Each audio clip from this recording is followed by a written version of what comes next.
Some years ago, there was a young man in California who was receiving the death penalty. He'd committed a very serious crime, and it was a very public crime. So you had a lot of people there with, billboards and whatnot celebrating it. And there was media outlets, too, who were recording it as the death sentence was slowly being about to take place. But on the other side of the fence, in the corner, there was one woman who was standing alone. And at one point, one of the camera persons and the reporter went over and tried to find out her story. She wouldn't speak. At one point, the reporter said to her, she saw that she was crying, and she said, "Why would you ever cry for him? Do you have any idea what he did?" And the woman looked back and said, "All I know is that he is my son." Sometimes wonder if that's how God the Father sees us. Regardless of what we've done in our life, regardless of the sins we've committed. All I know is he is my son. He was dead, and now he is alive again. He was lost, and he has been found. What I want to focus on is the difference between the response of the elder son and what caused him to see his brother as just a mere sinner that he could disregard versus the response of the father who runs out to him in order to bring him home. And the question we can bring is, how can I see reality, my reality, the people around me, as God sees them? That's always the goal in our life. That's what true conversion means. It means I see my life in the world as God himself has seen it. And Christ is talking to the Pharisees who are angry that he's eating with tax collectors and sinners. And so he's addressing this parable to them because he's saying you're not seeing reality as you should. You're not seeing God as he truly is. And that's our goal in life. So let's look at the Father. The Father is the one who runs after his sons. Both sons he encounters where? Outside the house. All right, so one is left physically. He's actually gone a long journey and finally coming back. And when he's still a long way off, the Father runs out to him. And the other one was just working in the field, slaving away, but he refuses to come in the house to celebrate. The Father encounters both outside the house. And the same thing happens in our faith. You have some people out there who are partying, who are looking for everything they can in this world with no thought of God in their life. And God is going after them. But you also have people who are in the church, who come to Mass, who go through the rituals, but they still don't know who Jesus Christ is. They still don't have that relationship with God the Father. And he's going after both. The parable could actually be called the prodigal father. We call it the prodigal son because prodigal means wasteful and lavish. This young man who just wasted all of his inheritance on all these different worldly things. But it could also be called the prodigal father because it's almost a scandal to us how wasteful the father is with his own mercy. He doesn't even think about himself. All he thinks about is loving his children exactly where they are. And it almost seems like an affront to justice. He just wants to give them everything. Put the finest robe on him, a ring on his finger, and kill the fattened calf. And his attitude is the same with the older brother who stays outside. He leaves the party that is happening in order to encounter him. He says, "My son, everything that I own, everything that I have is yours." So the Father that Christ is revealing to us is pure compassion. He's pure love for his children. And Jesus Christ understood this as the eternal Son of the Father. That's why Christ could say, the Father has put everything in the hands of his Son because the Father loves him. So Jesus knew the compassion of his Father, and that's why he could live it with those around him in his life. So the question is for us, how can we live that same compassion of the Father in our life with those who are around us? I think the best way to think about it is like your family. Like when we judge somebody, we do not judge our family the same way we judge random people, right? There's a very big reason, important reason, simple. We love our family. We naturally have an affection for those who are closest to us, so we justify their behavior because our love is bigger than the law. Even when we can say, I don't agree with what you're doing and this is wrong, I still love them. The problem with the Pharisees, the problem with how we can see people that we don't know, is that we just see their actions. So we don't actually know the person. And when we just see the actions of an individual, it's very easy to categorize them as tax collectors and sinners and pagans and what have you, without actually knowing the person. So it's almost as if Christ is saying the only true way to judge another is through your love for them. Otherwise, it becomes too narrow, too disinterested, and detached from reality. I know this to be true because the most annoying person in this world is my big brother, Galen. It's like my sister-in-law said when she married my other brother, she goes, your brother Galen has like 5 different sides and every single one of them annoys me. Because he's just very obnoxious and loud and opinionated. Nothing like myself, obviously. But it's like anybody else in this world with his personality, I probably wouldn't hang out with. Except he's my brother. And so I love him.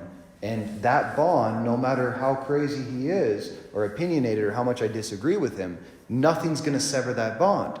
Because my love for him is what filters my idea of justice with him. Now, this does not mean that just because you love someone does not say that what you did is right, or what you believe is right, or you have your truth and I have my truth. That's absolutely false. There is objective truth, and when someone sins, when someone breaks that law, we can recognize that and say that. But the way we treat them, the way we encounter them, it has to begin with love. You always have to, it's an effort, right? Because we naturally love our family. But it's as if Christ is saying, you must have that same effort by your willpower to love those around you as you would a brother, a sister, a mother, a father, son, and daughter. That doesn't come naturally. So the problem with the Pharisees and the problem with the older son was that they didn't really love these individuals. To them, they were just tax collectors and sinners. It wasn't personal.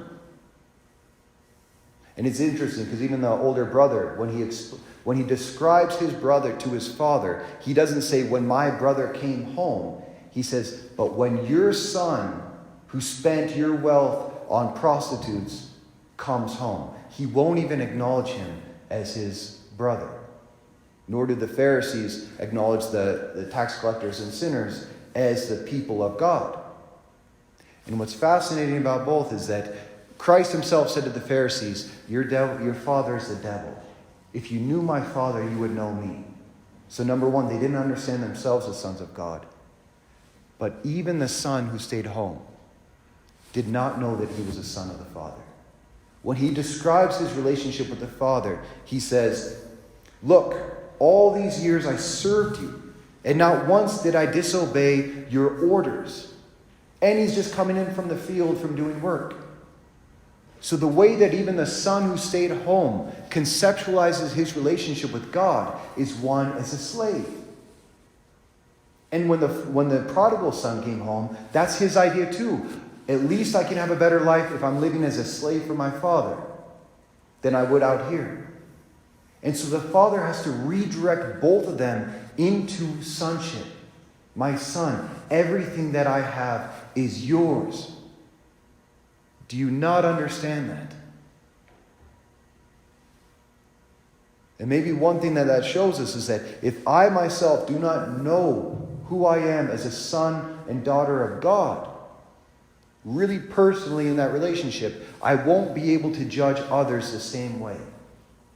We cannot give what we do not have.